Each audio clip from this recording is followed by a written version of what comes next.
कविता के अनेक रंगों को समर्पित है नई धारा रेडियो की प्रस्तुति प्रतिदिन एक कविता।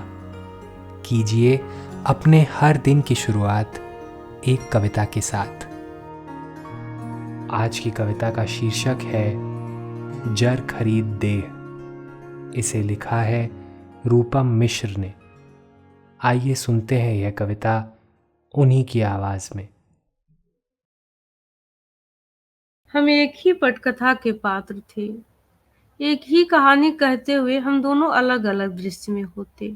जैसे एक दृश्य तुम देखते हुए कहते, तुमसे कभी मिलने आऊंगा, तुम्हारे गांव तो नदी के किनारे बैठेंगे, जी भर बातें करेंगे, तुम बेहया के हल्के बैगनी फूलों की अल्पना बनाना।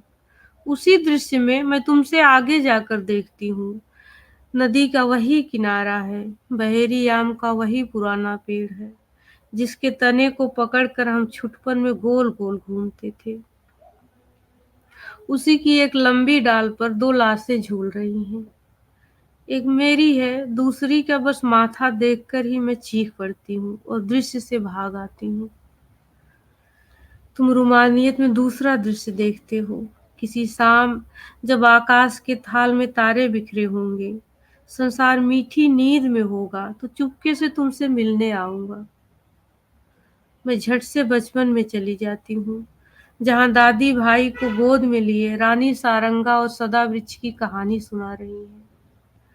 मैं सीधे कहानी के क्लाइमेक्स में पहुँचती हूँ, जहाँ रानी सारंगा से मिलने आए प्रेमी का गला खचाक से काट दिया जाता है और छोटा भाई ताली पीट कर हंसने लगता है। दृश्य और भी थे, जिसमें मेरा चेहरा नहीं था, देहों से भरा एक मकान था। मैं एक अछूत बर्तन की तरह घर के एक कोने में पड़ी थी। तुम और भी दृश्य बताते हो, जिसमें समंदर, बादल और पहाड़ होते हैं। मैं कहती हूँ कहते रहो, सब सुनना अच्छा लग रहा है, बस मेरे गांव जवार की तरफ न लौटना, क्योंकि आत्मा प्रेम की जर खरीद है और देह कुछ देहों की। आज की कविता को आप पॉडकास्ट के शो नोट्स में पढ़ सकते हैं।